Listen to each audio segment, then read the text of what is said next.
Hello, everyone, and welcome to the September Market Compass. It's hard to believe we're at the fourth quarter of 2023, but I guess time does fly when you're having fun in this market. Now, what I thought I'd do today is highlight 4 themes for the fourth quarter, probably the most pressing questions we've been getting from investors. These themes include the Fed, inflation, the U.S. consumer, and finally, where are the opportunities for investors in this backdrop, especially given that yields remain elevated, cash-like instruments can still offer over 5%. Now, let's dive right in. First, on the Federal Reserve and its path going forward, we in fact heard from Jerome Powell and the Fed on September 20th. Overall, the message did seem to be rates will be higher for longer. Inflation is still above the Fed's 2% target, and notably headline inflation has been driven higher recently with the rise in oil and gasoline prices. Issues like the recent United Auto Workers strike could impact inflation as well. However, when we look at the Fed's own updated set of projections, we can highlight a few quick takeaways. Firstly, the Fed still does see the terminal Fed funds rate at 5.6%. Now, that does imply potentially one more rate hike ahead, and they still expect to cut rates in 2024. But these estimates now indicate 2 potential cuts instead of the 4 that were penciled in June. They also see inflation gradually moderating, but not reaching the 2% goal until 2026. And the unemployment rate doesn't rise as much in these new projections, peaking at 4.1% versus the 4.5% in the June forecast. Now, notably, they have upgraded their outlook for economic growth this year, given the resilient consumer and jobs market, but they do see it cooling somewhat in 2024. Now, in our view, the Fed will likely remain on this extended pause until 2024. We don't believe they'll signal any rate cuts until inflation, and especially core inflation, is more meaningfully towards that 2% target. But the outlook on growth and unemployment could be downgraded if we see a more meaningful slowdown in consumption ahead. So this brings us to theme 2, the inflation outlook. Speaking of inflation, what is our outlook going forward? Well, inflation really has been a tale of 2 price indexes.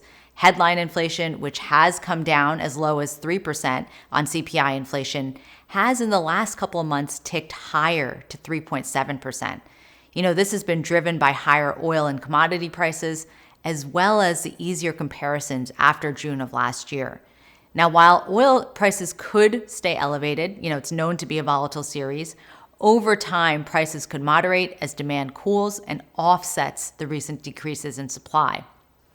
Now, on the other hand, core inflation has continued to ease. We see here that core CPI inflation has gone from 6.6% to 4.3% in August, very gradually and steadily moving in the right direction. The Fed has historically preferred to look at core inflation as it does take out some of the more volatile components of food and energy prices.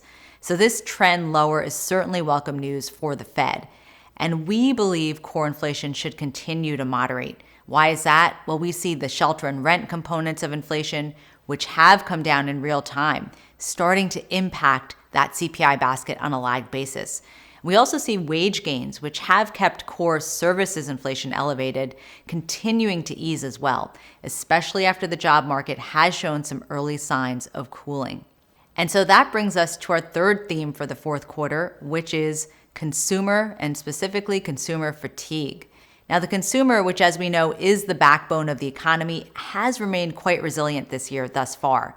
And consumers have been enjoying support by a strong jobs market and higher levels of excess savings coming out of the pandemic. But as I noted earlier, we're seeing early signs that the job market may be cooling, including lower job openings and lower voluntary quits rates, as well as some workers returning to the workforce after a hiatus. Now, in addition to a cooling job market, we know consumers have worked down the excess savings that were built during the pandemic, and credit card debt has also climbed higher. Now, as this summer travel season ends, the U.S. consumer is faced with still elevated interest rates, a slightly softer jobs market, lower savings, and higher debt levels overall. Now, consumption has remained quite resilient already. We wouldn't expect it to fall dramatically, but we do think a period of slower consumption growth could be a credible scenario ahead. And finally, our fourth theme, Where are the opportunities in this backdrop?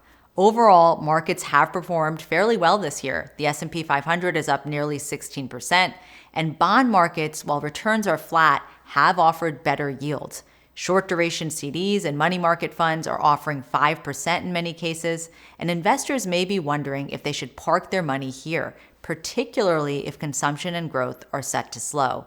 Now, while having some cash-like exposure, depending on your profile, is appropriate, we would caution against being too overweight these cash-like instruments. And there are three main reasons for this. First, the opportunity cost is certainly there in holding cash. As we've seen this year, with the S&P 500 up 16%, the tech-heavy NASDAQ up about 30%, being too weighted in cash means investors may miss better potential returns elsewhere. Secondly, there's some reinvestment risk. As we noted, the Fed may pivot to rate cuts in the months ahead, and interest rates overall may trend lower. So investors that are looking to reinvest their CD money may have to do it at lower rates in the future.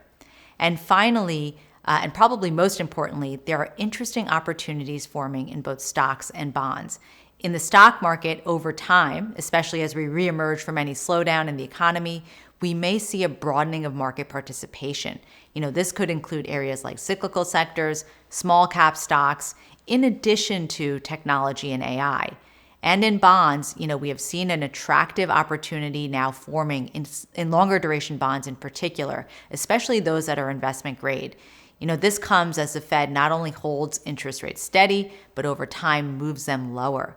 Now, with that, I thank you for joining me to discuss the four themes for the fourth quarter, and we certainly hope to see you back here next month for another Market Compass.